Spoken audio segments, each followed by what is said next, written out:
आदेश। भक्तों, आप हजारों की संख्या में मुझसे सवाल पूछते हैं, लेकिन समय के अभाव में मैं हर किसी को जवाब नहीं दे पाता। पर अब महादेव की प्रेरणा से मैंने इसका एक अघोर तरीका निकाल लिया है।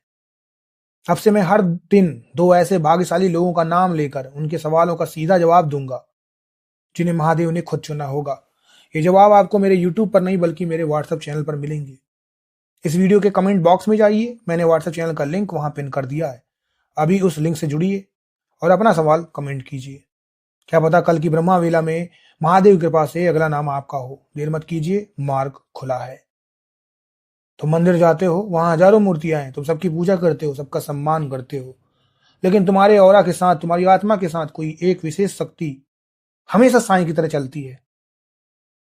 वो शक्ति तुम्हारी रक्षा करती है, तुम्हें रास्ता दिखाती है और संकट के समय तुम्हारा हाथ थाम लेती है। पर क्या तुम्हें पता है कि वो शक्ति कौन है? क्या वो हनुमान जी है? क्या वो साक्षात महाकाल है? ये तुम्हारी अपनी कुल देवी या कोई पितृ शक्ति? अघोर मार्ग में हम कहते हैं कि हर साधक का एक अदृश्य मार्गदर्शक होता है। जब तक तुम्हें यह नहीं पता होगा कि तुम्हारे साथ है कौन, तब तक तुम्हारी साधना सही दिशा में नहीं जाएगी।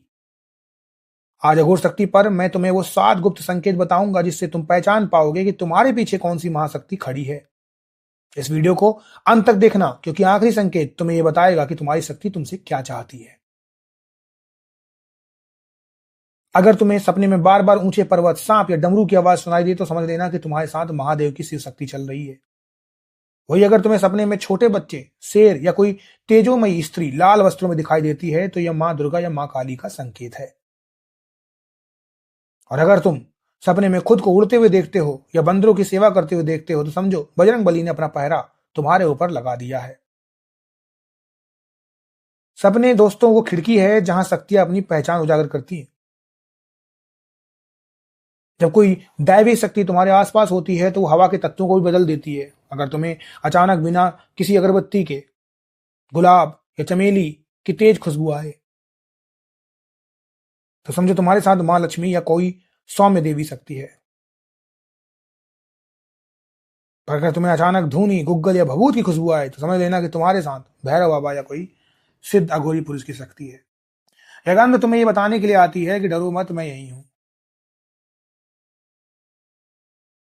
अगर लोग तुमसे मिलने के बाद शांति महसूस करते हैं, तुम्हारी आंखों में देख नहीं पाते, तो तुम्हारे साथ कोई सौम्य और जागृत शक्ति है।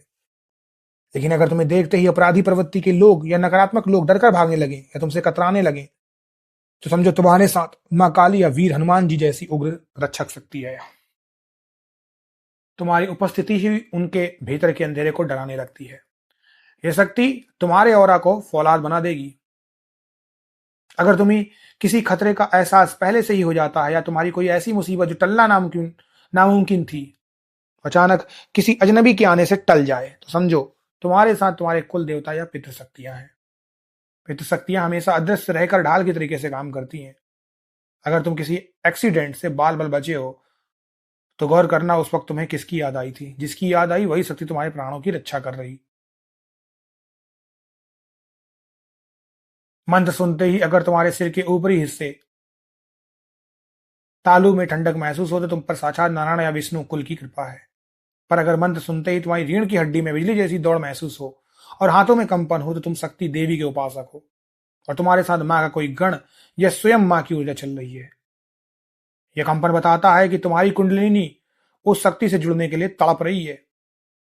अगर तुम जहां बैठते हो वहां गाय, कुत्ता, पक्षी या बिना किसी डर के तुम्हारे पास चले आते हैं, तो तुम्हारे साथ कृष्ण या महादेव जैसी करुणा से भरी शक्ति है। पर अगर तुम्हारे पास काली बिल्लियां, कुत्ते या कौवे अक्सर आकर बैठते हैं और तुम्हें उनसे डर नहीं लगता, तो तुम भैरव या शनिदेव की ऊर्जा के करीब हो। ये जीव उन शक्तियों के वाहन या दूत माने जाते हैं और वे तुम्हारी ऊर्जा को पहचान लेते हैं। जब तुम बिल्कुल शांत होते हो, तब तुम्हारे भीतर किस देवता का नाम अपने आप चलता है। अगर बिना कोशिश किए तुम्हारे मन में ओम या राम या रीम गूंजता है, तो वही तुम्हारी इष्ट शक्ति है। साधकों, तुम्हारी आत्मा जिस नाम पर सबसे ज्यादा सुकून महसूस करती है, वही शक्ति जन्म जन्मों से तुम्हारे साथ जुड़ी है। वो बस तुम्हारे एक बार उसे पहचानने का इंतजार कर रही है, ताकि वो अपनी पूरी सामर्थ्य तुम्हारे जीवन में झोंक सके। साधकों, शक्ति सबके साथ है, बस उसे महसूस करने के लिए आंख चाहिए। इन संकेतों को पहचानो और अपनी उस शक्ति का सम्मान करो। एक बार फिर याद दिला दूं, जो भक्त अपनी शक्तियों के बारे में और गहराई से जानना चाहते हैं उनके लिए मेरा व्हाट्सएप चैनल खुला है, लिंक पिन कमेंट में है, अभी जाकर जुड़िए और अपना अनुभव लिख दीजिए। कल महादेव की प्रेरणा से मैं किन्हीं दो भाग्यशालियों का मार्गदर्शन करूंगा। अडिग रहिए, मर्यादा में रहिए, साधना करते रहिए। मैं आपका गुरु हमेशा आपके साथ खड़ा हूँ। आदेश। जय महाकाल, जय महाकाली।